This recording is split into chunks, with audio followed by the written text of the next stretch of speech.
wabarakatuh. Berjumpa lagi dengan saya. Perkenalkan, nama saya Suryani. Saya berasal dari Fakultas Ekonomi dan Bisnis Islam, Prodi Ekonomi Islam, Universitas Islam Negeri Sumatera Utara. Dan kali ini saya akan menjelaskan tentang teori permintaan, penawaran, dan keseimbangan pasar dengan guru pembimbing yaitu Bapak Imsar MSI. Dan di sini pertama-tama saya akan menjelaskan tentang teori permintaan, kurva permintaan, dan apa saja sih faktor-faktor yang mempengaruhi terjadinya itu permintaan. Di mana teori permintaan itu adalah yang menerangkan tentang suatu hubungan atau ciri hubungan tentang jumlah permintaan maupun jumlah harga. Tiap transaksi dalam perekonomian itu pastinya terdapat dua aspek yang saling berhubungan, yaitu permintaan dan penawaran. Dan di sini saya akan menjelaskan tentang kurva permintaan, di mana kurva permintaan itu adalah suatu kurva yang menggambarkan sifat hubungan antara harga suatu barang tertentu dengan jumlah barang yang diminta para pembelinya. Dan jangan lupa bahwa jumlah permintaan pasar itu adalah jumlah seluruh pembeli individu pada masing-masing harga. Dan ada beberapa faktor yang memengaruhi harga permintaan suatu barang, yaitu faktor harga suatu barang itu sendiri, dan yang kedua faktor bukan harga atau barang-barang lain, seperti barang pengganti, barang pelengkap, dan barang netral. Dan dari teori permintaan maupun kurva permintaan dan faktor-faktor permintaan, pastinya ada hukum permintaan. Dan di sini saya akan menjelaskan apa sih hukum permintaan itu. Dan hukum permintaan merupakan suatu hipotensi yang menyatakan makin rendahnya harga barang, maka semakin meningkatnya permintaan harga suatu barang tersebut. Dan sebaliknya, jika makin tinggi harga suatu barang itu, maka semakin rendah pula permintaan barang tersebut. Dan langsung saja di sini saya akan melanjutkan ke teori penawaran, di mana teori penawaran itu adalah teori yang memfokuskan hubungannya kepada tingkat harga dengan suatu barang yang akan ditawarkan. Dan langsung saja saya akan menjelaskan tentang kurva penawaran, di mana kurva penawaran itu adalah suatu kurva yang menunjukkan harga suatu barang dengan harga suatu barang yang akan ditawarkan. Nah, di sini saya akan menjelaskan tentang apa saja sih faktor-faktor yang mempengaruhi terjadinya penawaran. Dan yang pertama yaitu faktor harga atau harga barang itu sendiri. Dan yang kedua yaitu faktor harga barang lain, seperti bagaimana cara meningkatkan produksi, tingkat teknologi, harapan, jumlah penjual, dan tujuan perusahaan. Nah, itu adalah faktor-faktor yang mempengaruhi terjadinya penawaran. Nah, pastinya setelah teori penawaran, faktor penawaran, dan kurva penawaran, pastinya ada hukum. Hukum apa sih yang terjadinya penawaran? Hukum penawaran itu adalah suatu pernyataan yang menjelaskan tentang sifat suatu hubungan antara satu barang dengan jumlah barang yang ditawarkan. Nah, di sini selanjutnya saya akan menjelaskan tentang gerakan kurva penawaran dan pergeseran kurva penawaran. Di mana gerakan dan pergeseran kurva penawaran itu adalah kalau kita menganalisis tentang pergerakan dan pergeseran kurva penawaran, pastinya kita membedakan dulu terlebih dahulu, yaitu tentang pergerakan sepanjang kurva penawaran dan pergeseran penawaran, di mana apabila terjadi pergerakan harga, penaikan harga menimbulkan terjadinya kurva penawaran, dan perubahan faktor-faktor lain di luar harga itu akan menimbulkan terjadinya pergeseran kurva penawaran. Oke, baiklah teman-teman. Di sini saya akan menjelaskan tentang kurva permintaan. Di mana kurva permintaan itu kita lihat terlebih dahulu tabelnya ini. Dan kurvanya nanti saya akan jelaskan di bawahnya. Dan di sini kurva permintaan, di mana keadaan ini P titik P ini di bawah ini PQRS, di mana titik P ini adalah keadaan, di mana yang 5 ini adalah jumlah harga rupiah, jumlah harga yang diminta adalah 200, ini per barangnya. Dan di sini bisa kita simpulkan ya, bahwasannya di titik P ini yang di sini adalah 5. Ini 5 ini 5.000 ya teman-teman. Dan 5.000 ini titik P, titik Q, RS sampai seterusnya sampai ke bawah 200. 200 ini barang yang diminta. 600 ini barang yang diminta, dan ini harga barang 5.000, 4.000, 3.000, 2.000 dan 1.000. Dan dari kurva permintaan yang ini dapat kita simpulkan bahwa apabila barang tersebut harganya menaik, maka permintaan barang tersebut akan menurun. Tetapi apabila harga barang itu rendah, maka apabila harga barang itu rendah, maka permintaan barang tersebut pasti akan melonjak naik. Dan dari situ mungkin itu aja yang bisa saya simpulkan dari kurva permintaan ini. Dan selanjutnya dia ada kurva penawaran, di mana kurva penawaran ini terlebih dahulu kita lihat di sini ada A yaitu keadaan, 5 yaitu harga rupiah, dan di bawahnya ada 200 yaitu jumlah barang yang diminta. Dan di sini saya akan menjelaskan kurva penawarannya, di mana kurva penawarannya ini adalah 5 yaitu 5.000, yang diminta 1.000, yang di bawah adalah 1.000. Dan dari sini dapat kita simpulkan bahwa sama seperti yang kurva permintaan, apabila barang tersebut harganya naik, maka permintaan barang tersebut itu pasti akan menurun. Tetapi apabila harga suatu barang itu murah atau rendah, pasti barang yang diminta para konsumen itu pasti akan menaik. Mungkin itu aja yang dapat saya simpulkan dari kurva permintaan dan penawaran. Nah, di sini saya akan menjelaskan tentang materi selanjutnya, yaitu titik keseimbangan atau equilibrium pasar. Equilibrium pasar.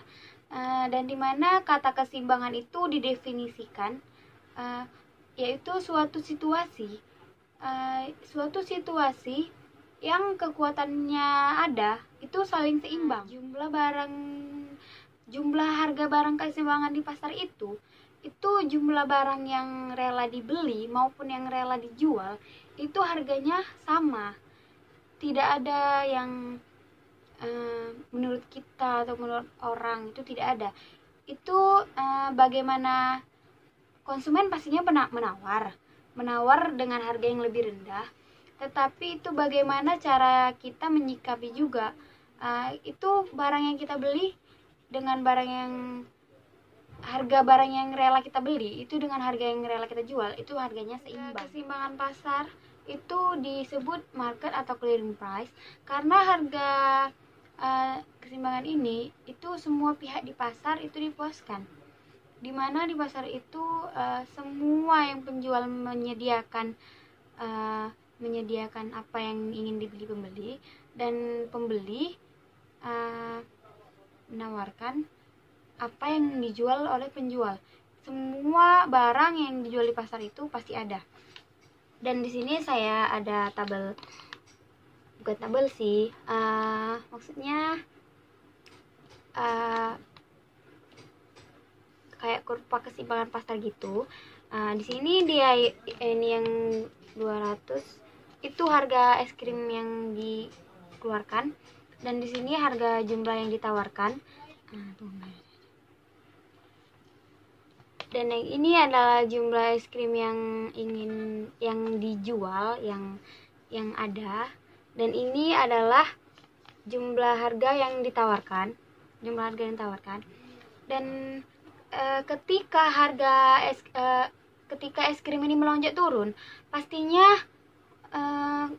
penjual itu menurunkan harga es krim tersebut. Maka terjadilah keseimbangan pasar. Keseimbangan pasar itu di mana permintaan maupun penawaran itu harus seimbang. Tidak ada dia yang beda. Misalnya penawarannya harganya lebih rendah kali dibanding permintaan. Maka itu tidak boleh. Dia harus seimbang di mana penawaran dan permintaan itu sama-sama seimbang. Jadi disitulah biar adil. Nah, teman-teman, saya ada 3 cara yang digunakan untuk keadaan keseimbangan, yaitu dengan cara grafik, dengan cara matematik, dan dengan cara angka. Dan itu kita bisa gunakan supaya keseimbangan keadaan itu terjadi. Baiklah, selanjutnya saya akan menjelaskan materi yang terakhir, yaitu teknik menentukan keseimbangan pasar. Ya, di mana teknik menentukan keseimbangan pasar ini dia terbagi tiga, yaitu secara matematik, secara grafis, dan secara angka. Dan di mana saya akan menjelaskan yang pertama, yaitu secara matematik. Secara matematika hampir sama. Ini di mana secara matematik itu QD sama dengan QS atau PD sama dengan PS, di mana QD itu jumlah permintaan dan di mana QS itu jumlah penawaran. Permintaan dan penawarannya harus seimbang karena itu udah hukum dari sananya. Dan di mana yang seimbang itu saya kasih contoh terlebih dahulu, yaitu Agung membeli baju sebanyak 600 buah. Itu dia sebagai pembeli kan. Dia membeli baju itu sebanyak 600 buah. Dan yang kemudian penjual itu dia menawarkan barangnya kepada Agung, itu dia memang yang sama 600 juga. Jadi dia sama-sama harganya, tidak ada yang lebih, tidak ada yang kurang. Itu maka terjadilah keseimbangan pasar. Itu dia seimbang. Dan bagaimana yang tidak seimbang? Dan sekarang saya akan menjelaskan kalau yang tidak seimbang itu dia